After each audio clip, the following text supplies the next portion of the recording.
저는 지난 화요일부터 금요일까지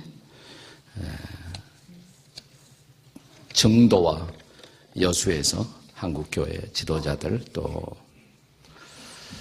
미주 한인교회에서 오신 지도자들과 또 선교기관의 지도자들과 함께하면서 레스토레이션 포럼, 회복을 위한 지도자들의 회복을 위한 포럼을 인도하고 돌아왔습니다. 네, 사실 지난 몇 년 동안 저는 정도라는 이 섬과 아주 특별한 사랑에 빠졌습니다. 정도 가보신 분들이 적지 않게 계시겠지만 정도는 여러 가지 별명을 가진 섬입니다. 천사의 섬이라고 그러죠. 천사의 섬이라고 하는 것은 정도 주변에 크고 작은 모든 섬들, 유인도, 무인도 합해서 1004개의 섬이 있기 때문에 정도를 천사의 섬 이렇게 부릅니다. 또 하나 이 정도의 별명은 천국의 섬입니다. 천국의 섬. 그 섬 인구의 90%가 크리스찬입니다. 우리나라 섬 중에서 유일하게 담배를 필 수 없는, 댐배를 필 수 없는 거면 섬이고 또 아주 환경이 생태가 아름답기 때문에 갯벌이 훌륭하고 또 소금이 많이 나고 그래서 이런 천혜의 환경을 유지하기 위한 유네스코 지정의 슬로우 시티로 지정된 그런 천국의 섬이기도 합니다. 근데 이 섬에는 또 하나의 별명이 있습니다. 이 섬을 보물섬이라고 부릅니다. 보물섬. 이 섬을 보물섬이라고 부르게 된 하나의 계기가 있습니다. 1975년이에요. 한 어부가 바닷가에 가서 그물을 내려 고기를 잡다가 그릇 하나가 걸렸습니다. 무심히 그 그릇을 갖다가 이 어부는 자기 집에 개밥 그릇으로 사용합니다. 근데 이 그릇에서 뭔가를 아는 어떤 사람이 소식을 듣고 와서 그 그릇이 범상치 않다는 것을 깨닫고 이 그릇을 아주 헐값에 삽니다.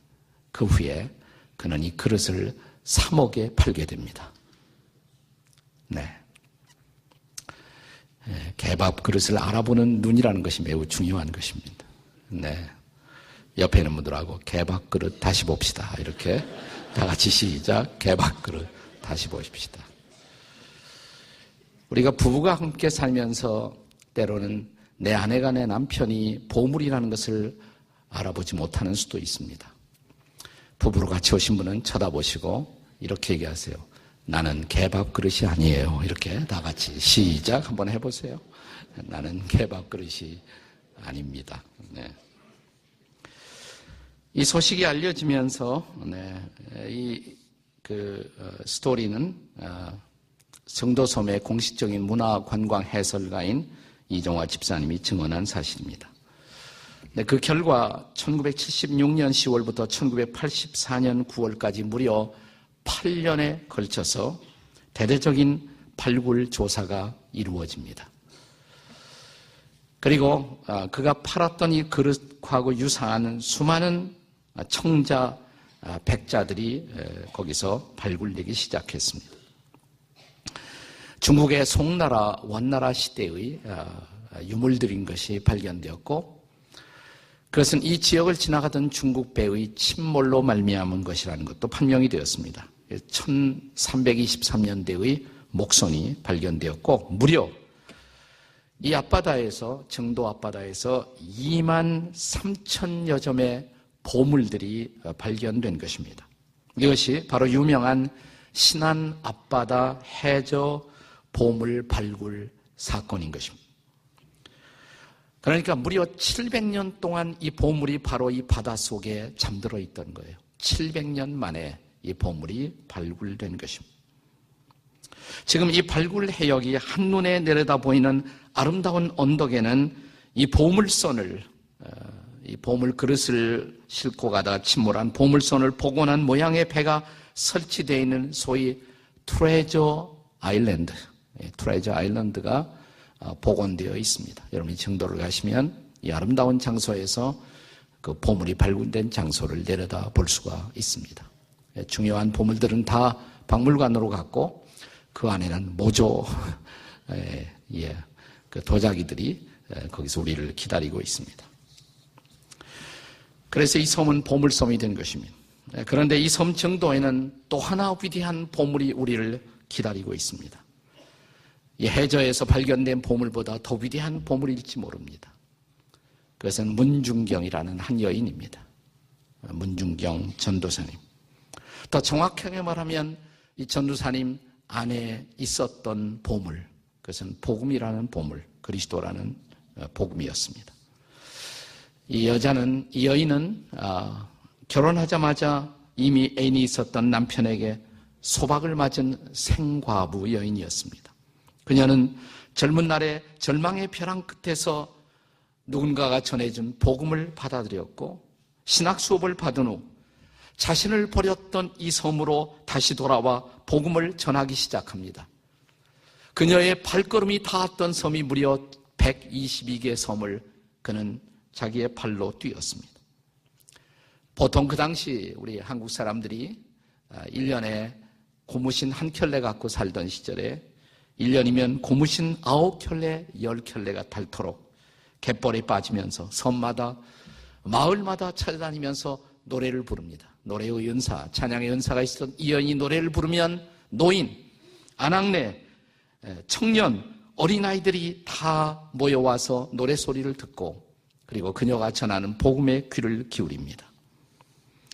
그녀는 자기가 알고 있는 교회, 자기가 알고 있는 사람들에게 사역자들에게 연락해서 약품을 모았고 물품을 모았고 부잣집에 가면 그를 설득해서 적지 않은 약품들을 평소에 늘 모아둡니다. 그리고 아픈 사람이 있으면 찾아가서 약을 주고 힘든 사람, 가난한 사람들을 구제하고 사랑을 나누었습니다. 그녀는 섬마을의 유일한 의사였고 약사였고 간호사였으며 산파였고 그리고 이 섬마을의 유일한 목자였습니다. 일제시대에는 신사참배 겁으로 옥고를 치루어야만 했었고 6.25 전쟁이 일어났을 때 이 마을이 공산군에 의해서 점령을 당하게 됩니다. 그녀는 그때 목포에 나와 있었습니다. 들어갈 필요가 없었는데 자기 교인들이 고생한다는 소식을 듣고 저 유명한 성결교 부흥사 이성복 목사님이 들어가지 말라고 말리는 만류를 뿌리치고 제가 안 들어가면 더 많은 사람이 죽어요. 자진해서 들어가서 체포가 됩니다. 잡힙니다. 공산당들은 그녀를 꿇어앉혀놓고 이렇게 말합니다. 애원하는 그녀의 목소리, 제발 나만 죽이고 저 사람들은 성도들은 살려주세요. 그래, 너는 죽어야 해. 저 새끼만이 낳은 씨암탉은 죽어야 한다 라고 누군가가 소리를 칩니다. 그리고 이어서 목봉 주창으로 두드리고 찌르고 그래도 숨이 끊어지지 않자 총탄을 가슴에 목에 겨누어서 그녀는 피투성이가 되어서 쓰러져 그녀의 일생을 마무리 짓게 됩니다. 지금 여러분이 증도에 가면 그 앞에 문중경 길이 있어요. 공식적으로 문중경 길. 그리고 역사사적으로 지정된 순교지가 우리를 가지런히 기다리고 있습니다. 다음 달이면 이 정도에는 아름다운 문중경 순교 기념관이 이제 문을 오픈하도록 되어 있습니다. 그녀의 사랑의 타치, 그녀가 전한 복음을 듣고 무려 100개의 교회가 세워졌고 그리고 100명의 목회 지도자들이 태어났습니다. 캠퍼스 크루세이드 CCC 운동을 통해서 젊은 학생들을 일깨웠던 김중권 목사님이 그녀의 제자였고 지금도 치유사역으로 많은 사람들의 가슴을 터치하고 있는 정태기 목사님이 그녀의 친척이고 제자였으며 성결교 이만식 목사님, 또 신학자 신복윤, 수많은 지도자들이 그녀의 손길을 통해서 태어났습니다. 이것은 문중경 전도사님 한 분의 능력이라고보다도 그녀 안에 들어가 있었던 보물 같았던 복음의 능력, 복음의 힘이라고 말할 수가 있습니다. 그런데 이 문중경 전도사님의 전도의 모델은 누구였을까요? 그것은 바울이었습니다. 성경을 읽고 깨달았던 바울. 그녀는 바울을 흉내낸 것입니다.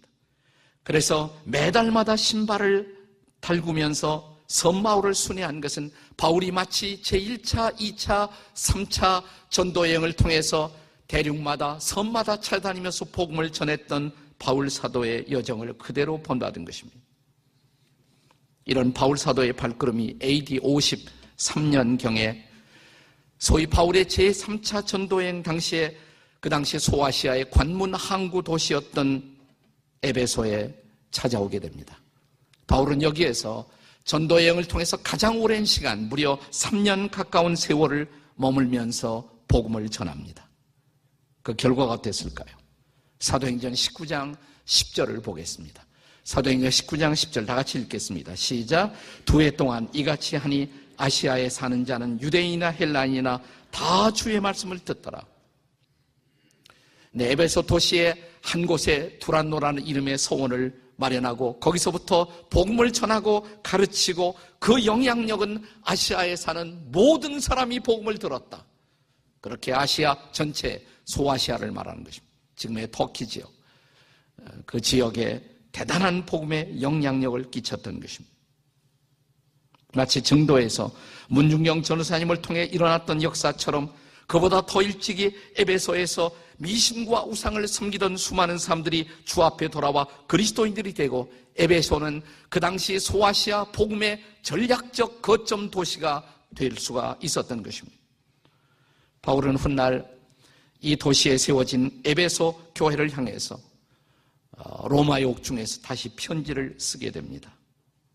AD 62년경입니다.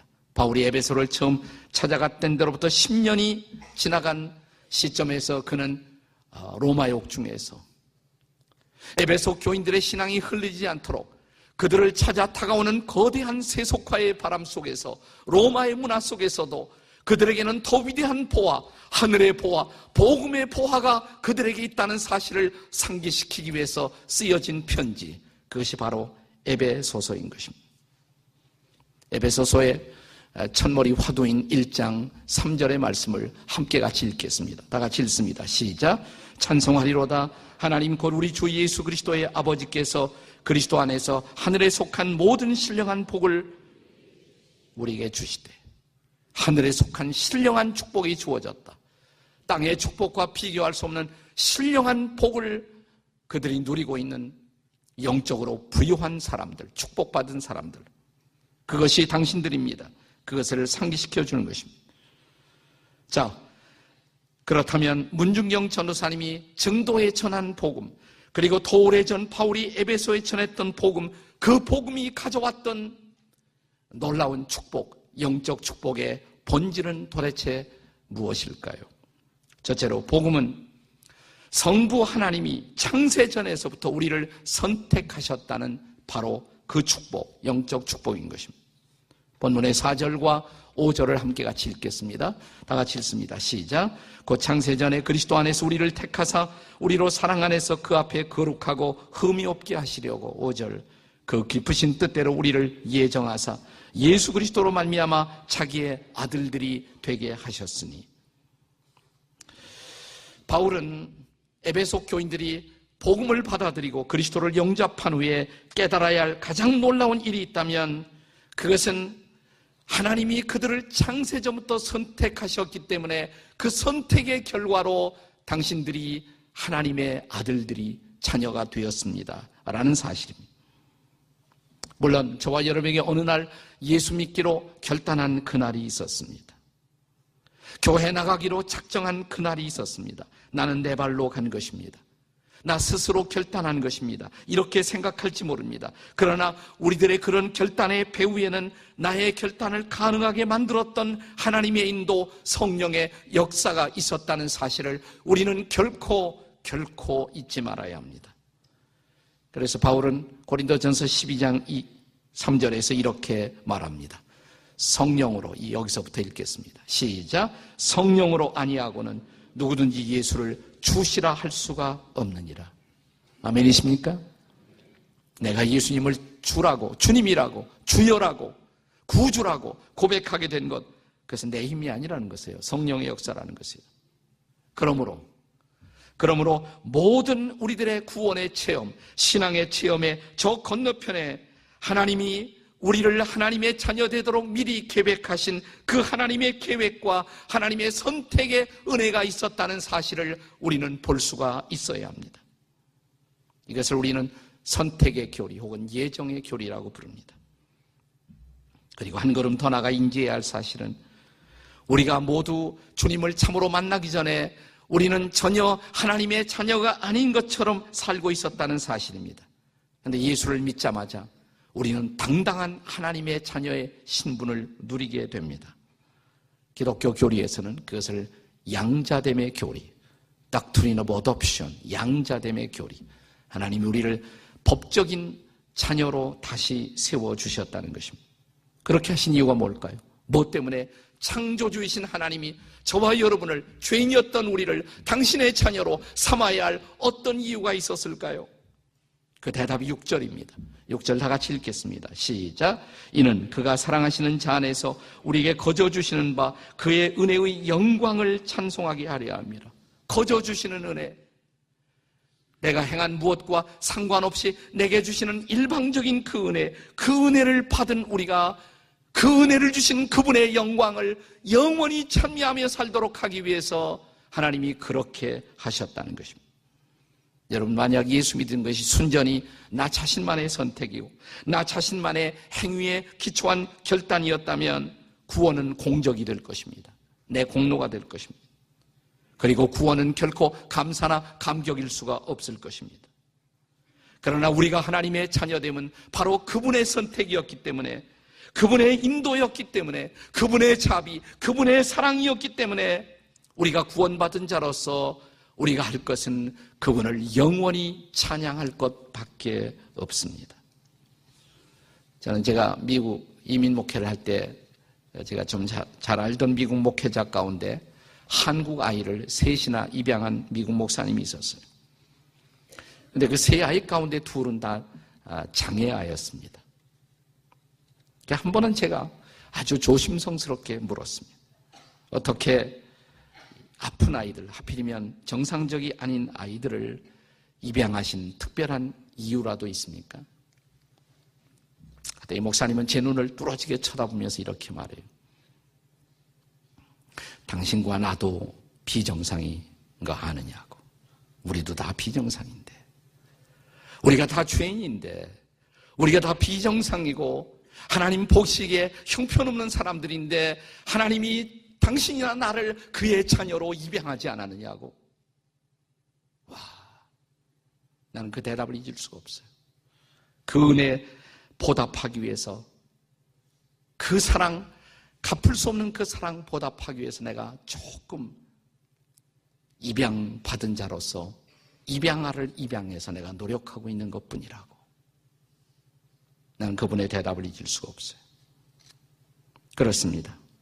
오늘 우리가 누리는 축복, 죄인된 우리를 하나님의 자녀로 정하시고 선택하신 성부 하나님의 영적인 축복, 우리는 이 축복을 누리며 살고 있는 것입니다. 복음이 이 축복을 가져다 준 것입니다. 이것이 바로 정도에 전해진, 그리고 에베소에 전해진 복음을 통한 영적 부요의 축복인 것입니다. 오늘 우리가 누리고 있는 이 복음의 축복은 두 번째로, 이 복음은 성자 하나님이 십자가로 우리를 속량하신 그런 영적 축복입니다. 선택의 영적 축복입니다. 그러나 또 하나, 그분의 속량, 그분의 구속의 은혜가 바로 우리가 경험하고 있는 복음으로 말미암은 영적 축복이라는 것입니다. 7절의 말씀을 보겠습니다. 7절 다 같이 읽겠습니다. 시작.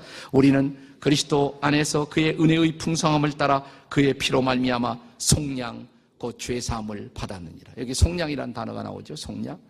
영어로는 속량을 redemption이라고 말합니다. redemption. redeem이라는 동사에서부터 나온 말입니다. 두 가지 의미가 있어요. 이 단어의 본래 히라보 원어에는 두 가지 이중적 의미가 있는데, 하나는 값을 치르고 다시 산다. 값을 치르고, 본래 내 것이었는데 잃어버린 것을 값을 치르고 다시 산다. 다시 산 다음에 자유를 준다. 이런 이중적 의미가 있습니다.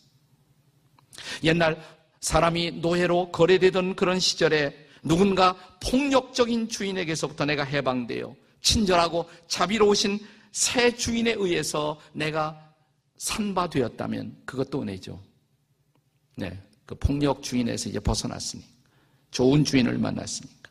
그런데 그 주인이 나에게 이렇게 말했다면 어떻게 생각하십니까? 너는 이제 자유야. 자유로 살라. 저와 여러분이 바로 그런 은혜를 받았다는 것입니다. 이런 것이 바로 그리스도 안에서 일어난 복음의 사건인 것입니다.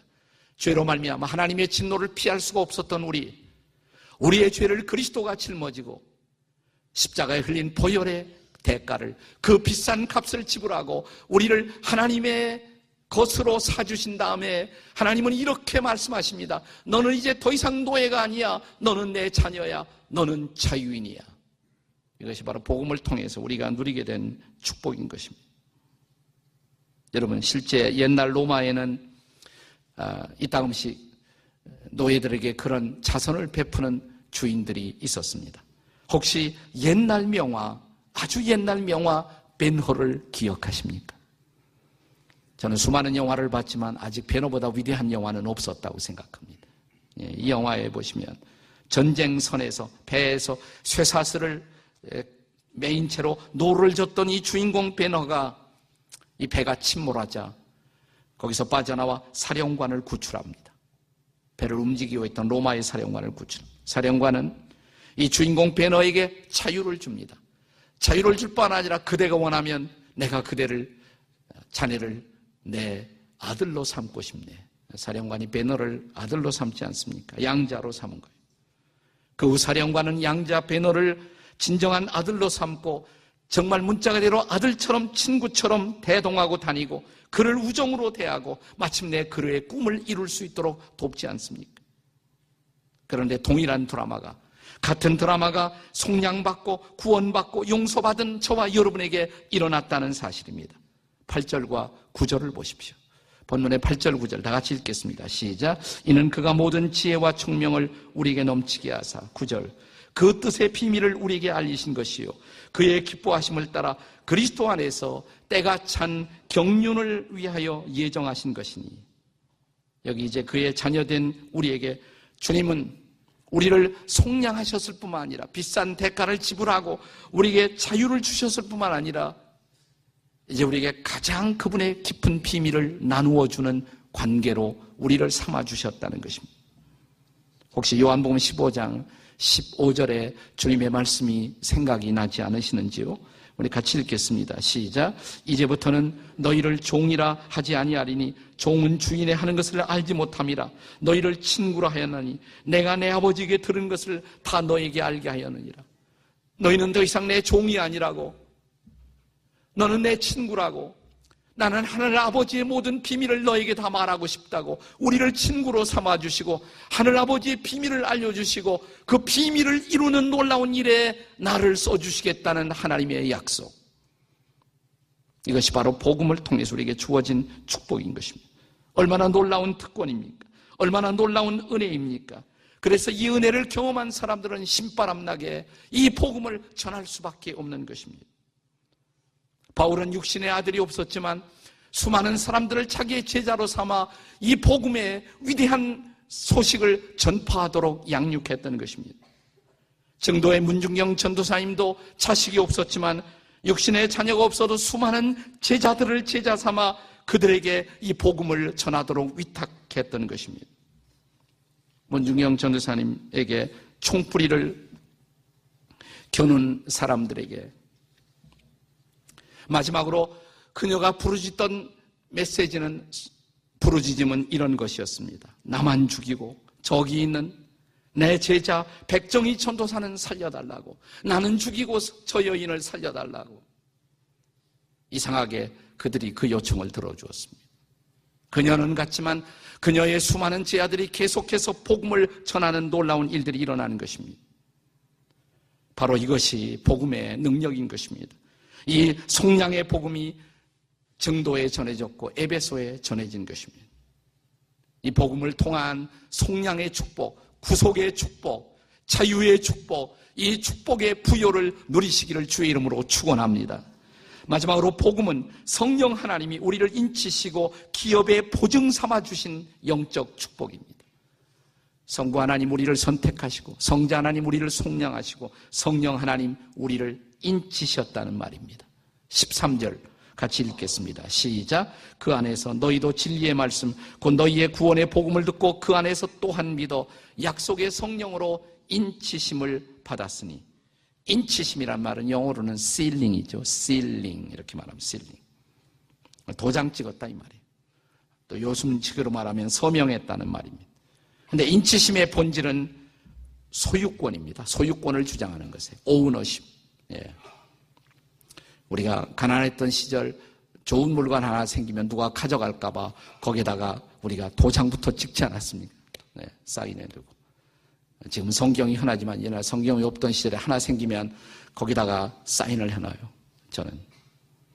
어떤 데 보면 마누라 사인도 거기 와 있어. 먼저 사인하는 것이 임자니까. 예. 예, 그것은 자기 소유를 말하는 것이에요. 우리가 구원의 복음을 듣고 예수님을 구주와 주님으로 영접하는 순간 성령 하나님이 우리를 인치셨다. 너는 내 거야. 그분의 소유가 되었다는 것을 선포하는 것입니다. 이제 우리는 하나님의 소유, 하나님의 자산이 된 것입니다. 믿으십니까? 우리가 하나님의 거라면 우리가 잘못되면 누구 손해예요? 하나님의 손해죠. 그래서 하나님은 우리를 돌보시고 우리를 지키시고 우리를 보호하시고 우리의 삶에 개입하시고 우리와 더불어 동행하십니다. 믿으십니까? 우리가 천국 갈 시간에는 우리를 놓아주시겠지만 그렇지 않다면 끈질기게 우리의 삶을 통해서 하나님의 뜻을 이루고자 그분은 우리의 삶 속에 개입하시고 동행하시고 보호하십니다. 왜? 우리가 그분의 것이기 때문에. 내가 너를 창조하였고 내가 너를 구속하였고 내가 너를 지명하여 불렀나니 너는 내 것이야.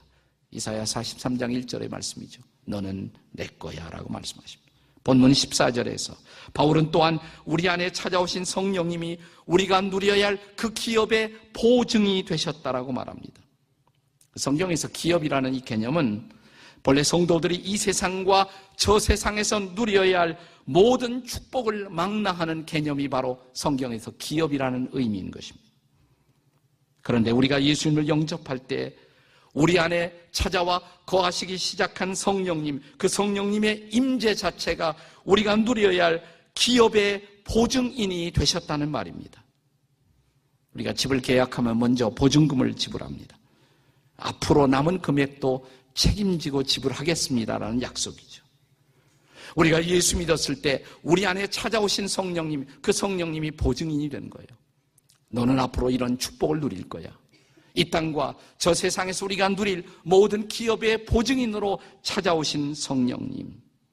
사랑하는 여러분, 이 세상을 살아가는 동안에 우리의 모든 꿈이 당장 다 이루어지지 않는다고 해도 또 우리에게 기대하지 않은 역경과 고통과 고난이 찾아온다 해도 우리가 인생을 그리스도인들이 당당하게 살 수 있는 비밀이 뭐냐? 우리 안에 성령님이 기업의 보증으로 우리 안에 들어와 사시기 때문인 것을 믿으시기 바랍니다. 그래서 바울은 고린도 후서 4장에서 그가 사방으로 우겨싸임을 당하여도 답답한 일을 당하여도 박해를 당하여도 아니 거꾸로 트림을 당하여도 그가 다시 일어설 수가 있었던 비밀이 뭐냐? 내 질그릇 같은 육체 안에 보배를 가지고 있기 때문에. 보배이신 그리스도, 복음이라는 그리스도, 우리의 굿뉴스가 되시는 그리스도가 우리 안에 거하시기 때문입니다. 그래서 우리는 당당할 수가 있었던 거예요.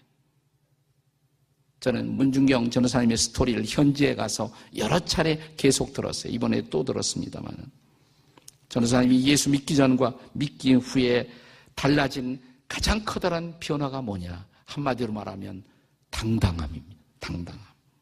당당해졌어요. 전도하면서 당당한 여인으로 되돌아왔어요. 누가 생과부라 비웃어도 누가 전도하는 그녀에게 똥물을 끼얹어도 그녀는 당당했습니다. 왜? 내가 하나님의 딸이기 때문에, 하나님의 기업의 보배로운 상속자가 되었기 때문에 그녀는 이제 당당할 수 있었던 것이에요.